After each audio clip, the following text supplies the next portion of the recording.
ابو جہل جو تھا اس کا اصل نام تھا عمرو بن حشام. تو ابو جہل تو اس کی ایک کنیت تھی جو اللہ کے رسول نے اس کو دی تھی، یعنی ایک نام تھا جو اس کو دیا. اسلام کے آغاز سے پہلے اس کا عرب دنیا میں معروف تھا، ایک کنیت اس کی معروف تھی ابو الحکم کے نام سے. لوگ اس کو ابو الحکم یعنی حکمت والا کہتے تھے، اور بعض افراد اس کو ابو العلم کہتے تھے کہ علم والا ہے، کیونکہ اس کے پاس جو پہلی کتابیں گزری ہیں نا، تورات، زبور، انجیل وغیرہ اور صحف آسمان، اس کا بڑا علم تھا. شاعر بڑا اچھا تھا، مقرر بڑا اچھا تھا، مجمع اس کو سننے کے لیے آتا تھا. یعنی اپنے اس جو زمانہ جاہلیت کے لوگ تھے ان میں یہ بہت بڑا معروف آدمی تھا. پھر ایسا ہوا کہ اللہ کے رسول نے اس کو اسلام کی دعوت دی تو اس نے انکار کر دیا. اللہ کے رسول نے اس سے ڈائلاگ کیا، روایات میں ہے کہ وہ اس سے 1 to 1 ڈائلاگ کرتے رہے کہ تمہارا کیا معاملہ ہے، تم کیوں اسلام قبول نہیں کرتے. تو اس نے کہا کہ تورات کے ذریعے ثابت کریں، اللہ کے رسول نے ثابت کیا. کہا زبور کے ذریعے ثابت کریں کہ آپ نبی ہیں، وہ ثابت کیا. دیگر انجیل کے ذریعے، دیگر صحف آسمانی کے ذریعے اللہ کے رسول نے ثابت کیا بار بار کہ وہ جو آخری نبی آنے والا تھا وہ میں ہوں. اس قدر اس سے گفتگو ہوتی تھی، ڈیبیٹ ہوتی تھی کہ یہ آخر میں مان گیا کہ اے محمد ابن عبداللہ، میں مانتا ہوں کہ آپ میں وہ ساری نشانیاں ہیں جو پچھلی کتابوں کے مطابق آخری نبی میں ہونے والی تھی، اور آپ کا جو قرآن جس کو آپ کہتے ہیں قرآن ہے، یہ بھی پرانی آسمانی کتابوں کی طرح سے ہی لطف دیتا ہے، ویسا ہی اس کا مزاج ہے. اس سب کے باوجود میں آپ کو نبی نہیں مانوں گا، میں آپ کا کلمہ نہیں پڑھوں گا، ایمان نہیں لاؤں گا. اللہ رسول نے فرمایا کیوں نہیں؟ کہا کہ میں اتنا بڑا آپ سے عمر میں، یہ لوگ کیا کہیں گے مجھے کہ میں بڑا عالم ہو کر میں نے ایک نوجوان کے ہاتھ پر بیعت کر لی، اسے نبی مان لیا ہے، اپنے آباء و اجداد کا دین چھوڑ دوں.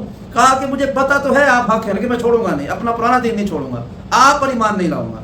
تو اللہ کے رسول نے جب اس کو بار بار کہا تو اس نے انکار کیا، یہاں تک کہ اس نے پہرا بٹھا دیا تھا اپنے گھر کے باہر کہ خبردار محمد مصطفیٰ کو میرے گھر نہ آنے دینا. جب اس حد تک سختی کی تو اللہ کے رسول نے کہا کہ پھر تم ابو الحکم نہیں ہو، ابو العلم نہیں ہو، تم ابو جہل ہو، کہ تم علم والے نہیں ہو، تمہارے پاس یہ کیسی حکمت ہے. ایک حکیم شخص وہ ہوتا ہے کہ جو حالات کے مطابق عقل مندی والا فیصلہ کرتا ہے. جب تمہیں پتہ ہے کہ میں نبی ہوں، تم میری کتاب پر بھی مانتے ہو، مجھے بھی مانتے، کلمہ نہیں پڑھتے، رہو کہ پرانے، تو فائدہ کیا ہوا تمہاری حکمت رکھنے کا یا علم رکھنے کا. جب یہ جملے کہے تو کہا کہ تم آج سے ابو الحکم نہیں ہو، تم ابو العلم نہیں بلکہ ابو جہل ہو. تو مکے میں ہر طرف یہ بات معروف ہو گئی کہ اللہ کے رسول نے ابو الحکم کو ابو جہل کہہ دیا ہے، عمرو بن حشام کو ابو جہل کہہ دیا ہے.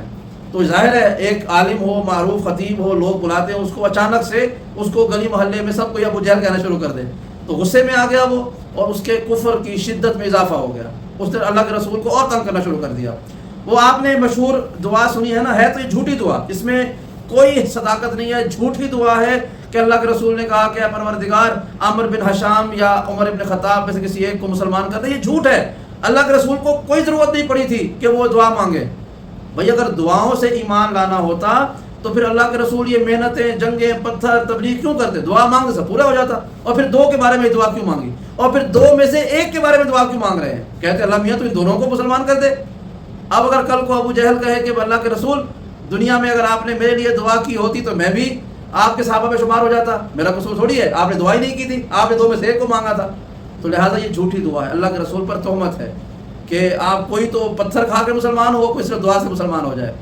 اور ہاں ایک بات ہے جو بہت سے لوگ نہیں جانتے، یہ جو ابو جہل تھا اس کا نام عمرو بن حشام، تاریخ میں بعض اس کو عمر بن حشام بھی لکھتے ہیں. وہ واؤ کا فرق ہوتا ہے، عمر کے آگے لفظ عمر لکھیں، آگے واؤ ڈال دے تو وہ عمر پڑھا جاتا ہے، عین کے ساتھ واؤ نہ ہو تو عمر پڑھا جاتا ہے. بہرحال تو عمرو بن حشام اور عمر بن خطاب، آپ جانتے ہیں ایک بات کہ یہ جو ابو جہل تھا یہ حاکم دوم عمر ابن خطاب کا رشتے میں ماموں لگتا تھا. یہ عمر ابن خطاب کی ماں حنتمہ جو تھی یہ اس کا رشتے میں بھائی لگتا تھا، ماموں لگتا تھا. اور جب جنگ بدر ہوئی ہے تو اس میں ابو جہل مارا گیا، یہ بنی امیہ کے لشکر میں شامل تھا، اور اپنا وہ بدلہ لینے کے لیے جو جنگ بدر کا پیش خیمہ جو بڑے بڑے افراد جمع ہوئے تھے ان میں ابو جہل بھی ایک تھا. یہ عتبہ عتیبہ اور ابو سفیان وغیرہ کے ساتھ مل کر ابو جہل بھی تھا جو رسول خدا کے خلاف لڑنے کے لیے لشکر، پیسہ، طاقت سب لوگ جمع کرتا تھا. لیکن یہ کیا ہوا، یہ جنگ بدر میں مارا گیا، اسلام کے ایک مجاہد کے ہاتھوں، سپاہی کے ہاتھوں یہ مارا گیا.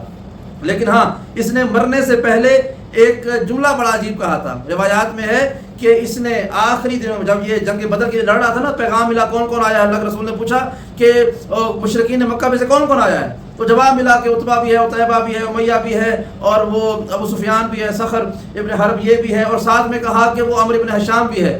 تو یہ لوگ آپس میں رابطہ رکھتے تھے، یعنی وہ خط جاتا تھا، خط آتا تھا، قاصد گیا، قاصد آیا، پیغام رسانی ہوتی. اللہ کے رسول نے کوئی بھی جنگ تب تک شروع نہیں کی جب تک مخالف لشکر کو آپ نے اسلام کی دعوت نہیں دے دی کہ تم سب لوگ آؤ اسلام، تو جنگ ختم ہو جائے گی.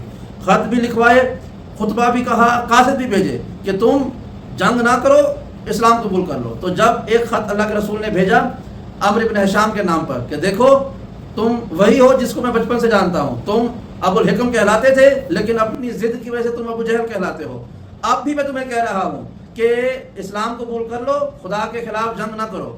تو جانتے اس نے کیا جواب بھیجا تھا؟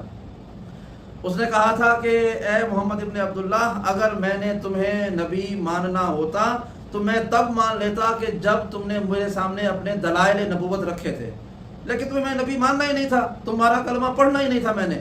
ہاں یہ یاد رکھنا کہ تمہارے ارد گرد، تمہارے لشکر میں میرا خون دوڑ رہا ہے، تمہارے جو لشکر کے ساتھی ہیں ان میں میرا خون دوڑ رہا ہے.